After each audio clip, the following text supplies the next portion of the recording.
I've said 2 minutes, but I don't want to make you guys just sit around here for 2 minutes. So let's go ahead and get started. And if anyone else joins, that's perfect. And if not, it's also fine. Okay. Let's get started. Could I get a note taker for today? I'm happy to do it. I really appreciate that. I don't see any new phases, so I think that we can jump right into going over RFCs. I still have yet to have any time to work on this decoupled dependencies build pack. I'm I'm thinking it through and seeing if I actually want to continue to pursue this in its current format. I There was a lot of at the beginning what I thought was oh, this would be really helpful, really useful. And then it stalled out and kind of no one has talked about it or brought it up to me or said that it would be useful after it stalled out. So I'm starting to reevaluate whether or not it's something that's really valuable. Um, and even if it is valuable, I'm trying to sort of figure out the best format for it. Um, I've not heard from Jericho. Sorry, so that's the decoupled dependencies build back one. Uh, on the proposal to publish multi-arch build packs. I haven't heard from Jericho in a little bit about this. Uh, a new pack release is out that allows you to build multi-architect build packs, I believe multi-architect builders, and allows you to target for specific architectures and platforms even. Uh, I uh so I don't know what the state of the world is for this multi-arch build pack. I will probably take some time to reach out to Jericho about this. I think they have finished with the stack. I saw an issue like they say we finished almost 95% of implementation for multi-arc on stack. Okay. I don't know what are the remaining steps, like do they have to create another build pack or something, but that's all I got anyway. Uh, yeah, I just don't know what the status of this is, so I'm going to reach out to him and see if I can get an update. And then finally, we have this proposal to add OCI image annotations. I had a back and forth with the author of this, who is Craig Andrews. I feel like I recognize that name, but I don't know why. But this ultimately ended up, this proposal is more of a on the build packs themselves, like the build pack images. He would like to see these open container labels.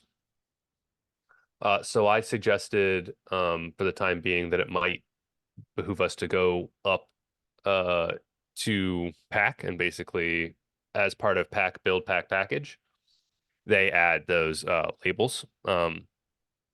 Feels like probably the most appropriate place for them to be added. He did mention that it might also make sense to add these to the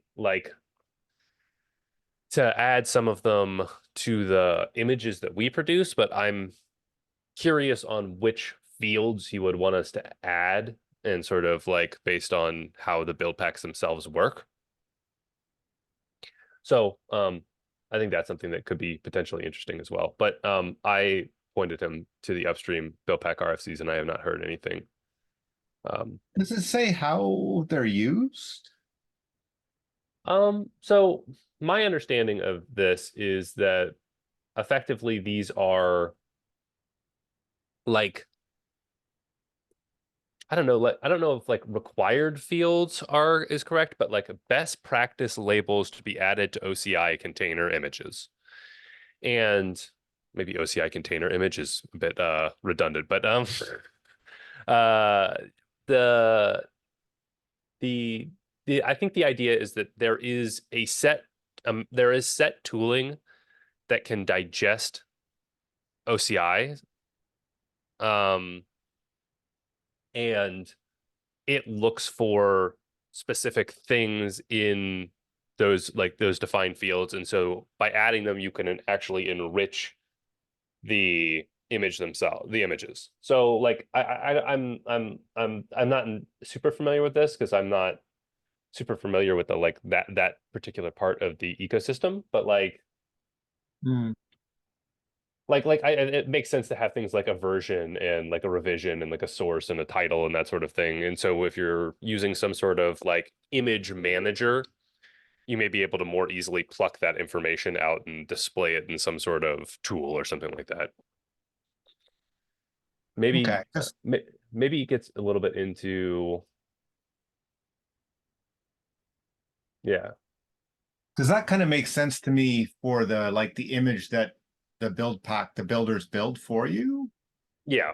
For like the internal build packs, I guess it could still make sense if you're like trying to like do a tree, like here's a tree description of all the containers used in something, but it seems less likely that like, the that just that's just trying to understand a little bit. It seems less likely on the actual build pack ones versus the what you produce, which it sounds like though it's the build pack ones that are being asked for versus the what we produce side of things.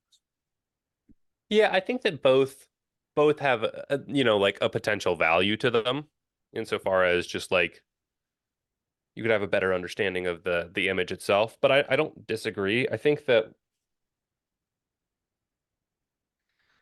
part of the issue for producing something like this for the actual like image produced is like how do we actually build out this like container in the same way, right? Like I don't know that inside the build pack I have access to something like the title because that would have to be like Right. the title of the application, right? In order to have that Yeah. make sense, or what revision that application is on in the same way. I guess like technically speaking, I could know that by leveraging. Well, what I would have to do is I'd have to leverage Git, hope that it's a Git repository, and then see what particular revision you are by doing, like a check on that, right? But then, that's only as reliable as the fact that the idea that everyone's using Git. I couldn't possibly divine what the source would be, or, for that matter, what version we would be on as well. So I think that all of those things are like useful, but I don't know how we as build Right. pack authors would divine them. This has to be like something where like in some ways we are both the author of the image, but not like any of the fundamental parts underneath it. And that's in some ways what I would feel would actually be the like interesting part. Because Hmm. beyond that, what you're like looking for is like an S bomb. Right. Yeah. And so like this is more feels like it's more like an image management tool sort of thing. I think your suggestion of like Pack should implement this, and I could see Pack just giving you a way to say, Pack, create me something. Here's this metadata to add to the final image, right? Like that. Well, well, and to be fair, you can already do this. Like the image labels build pack exists, and I believe that these are like Paketo.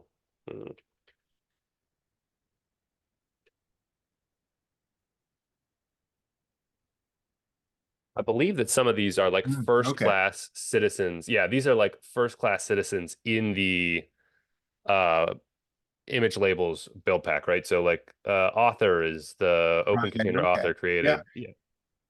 Hmm. So we already provide the user a way to do this. What might make sense, what I think that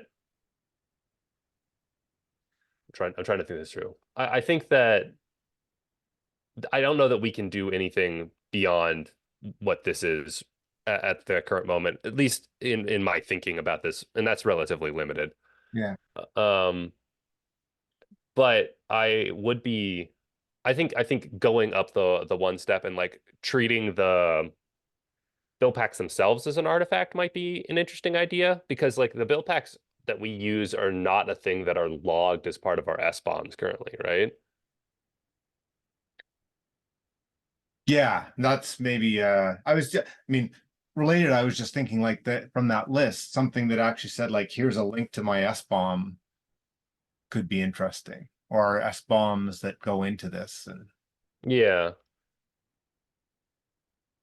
Yeah, I don't know. I'm not 100% confident in how something like that would go forward. And I don't have enough of a grasp on the utility of this. Like what people use this for in order for me to be like, oh yeah, this is the important part. Like all this other stuff, like that doesn't matter. But this stuff is really important because it can be used in X tooling that does Y that is leveraged by Z. yeah, Yeah.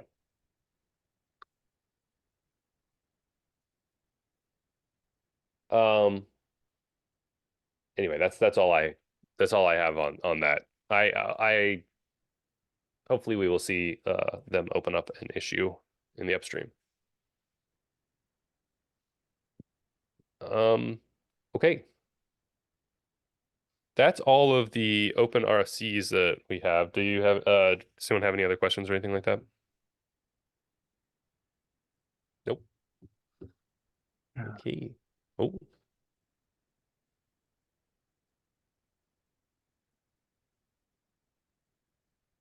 let's go into C&B updates and questions. The only C&B update I can think of is that Pack 34.1 is out. From my understanding from talking to Natalie, it sounds like there's going to be another patch released in the next week or so, based on some feedback and whatnot. But it should just be a patch. None of the underlying feature set should change. And I think that's the only thing that I have from the upstream. Yes. Project updates. I don't know that I have any major project update. We, I guess yesterday we rolled out a couple of features to um, buff up the automation that we are sort of rolling out in uh, across all of our repos. I think the most notable is the automatically bumping the Go tool chain that we use to try and keep that on later versions. Um, I'm not 100% familiar on the functionality of doing that. I know that like setting the tool chain to certain versions means that you like can restrict things about like what node modules are pulled in or something like that. I'm not I'm this is where my ignorance in exactly what the tool chain space lets you do is going to show because I'm not 100% confident on that. But I think that there is a discussion, and I'll try and post that here after this. Or actually, here I can. Let me. I will okay. pause. So I will that would pause. be good because that's been kind of broken for a while in terms of updating the Go module. So maybe that fixes that. Yeah, hopefully.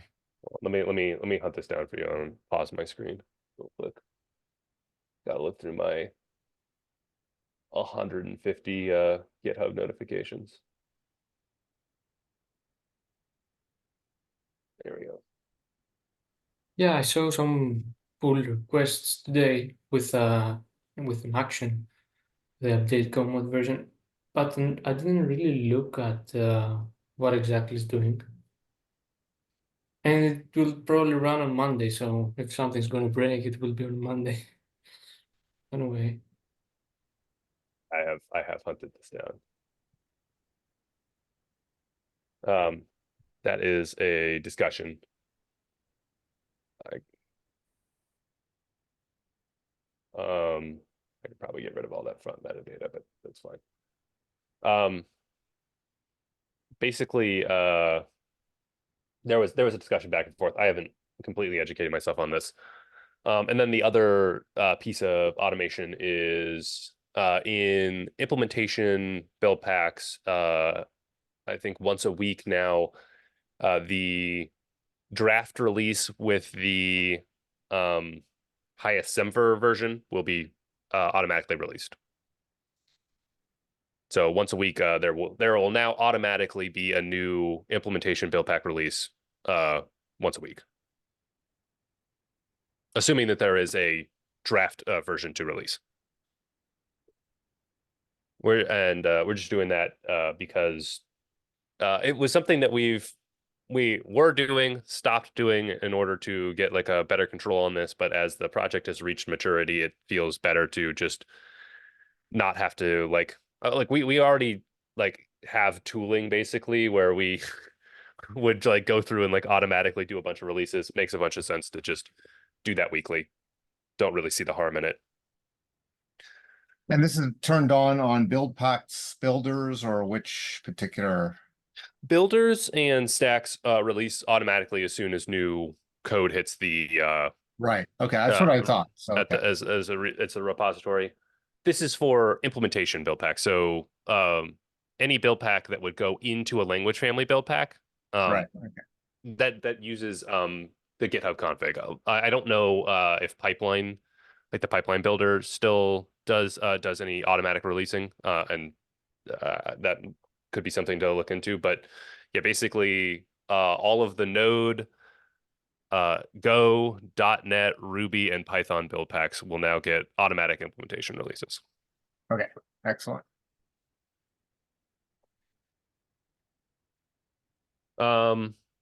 Yeah, and that's the last of the project updates that I have. Any other project updates? I'm just going to add, I did because I did mention it before in terms of the like release notes and SBOMs for the UBI stack. Costas had quite a big PR, which we've landed, and that's now generating those, which is great. We did run into some interesting, like one interesting challenge, which was the size of the release notes. And so like we're gonna wanna merge our changes back into the common files, and can have some of those discussions as we do that. But one of them, which I think was interesting, is we did have to truncate. Like when you generate the release notes, we're doing it for like, I forget, six or seven run images.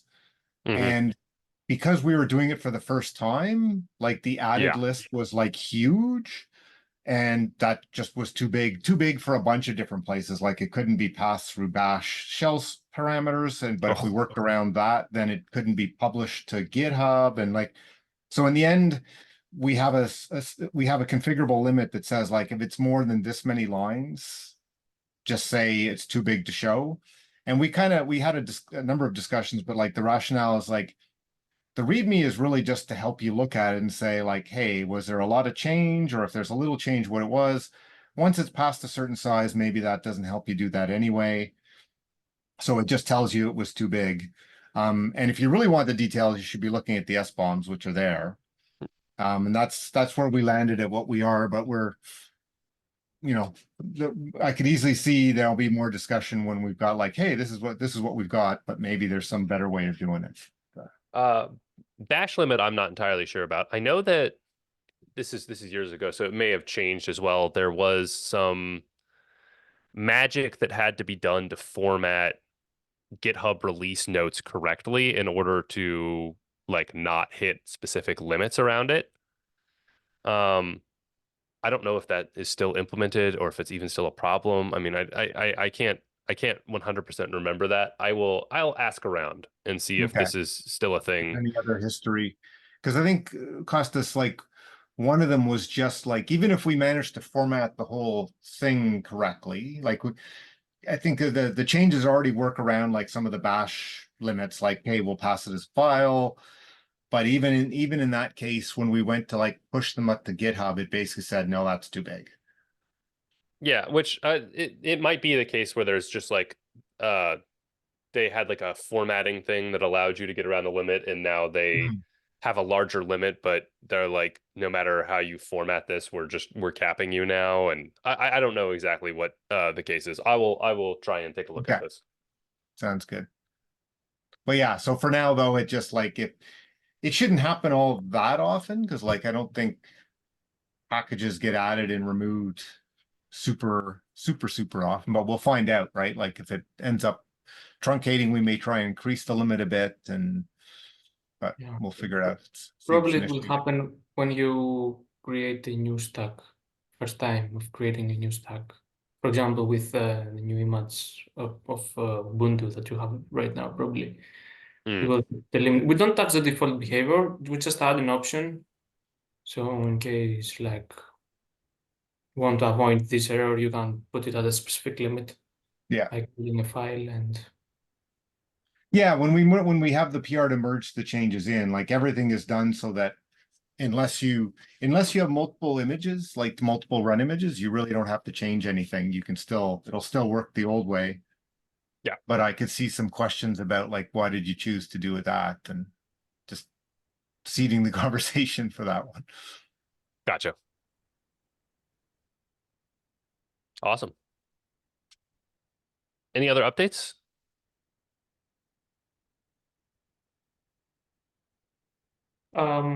just to ask, okay, I ran this action with the Go mode version thing, and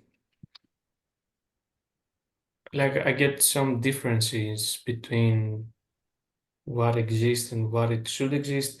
Do you have like more info about that documentation or something? I guess just by looking at the PR would be all the info, right? Okay. Yeah, I mean, if you're talking about like the tool chain stuff, then yeah, I am out of my depth on the tool chain stuff. Admittedly, insofar as I have not looked at it too closely. It was something that like Okay. Rob brought up, and then Okay. I Have hadn't a had a chance to investigate it fully. keep. Thanks. Yeah, no problem.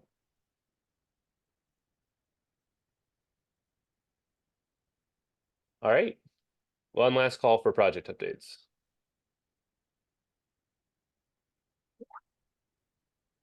Okay. And then this is quick final thing. It is Paketo election season. You have until 5 p.m. on Pacific time on Friday to nominate candidates for the steering committee. I believe that there's one slot open this year, and that is Jan slot. So if that is something you're interested in and you would like to be nominated, then by all means.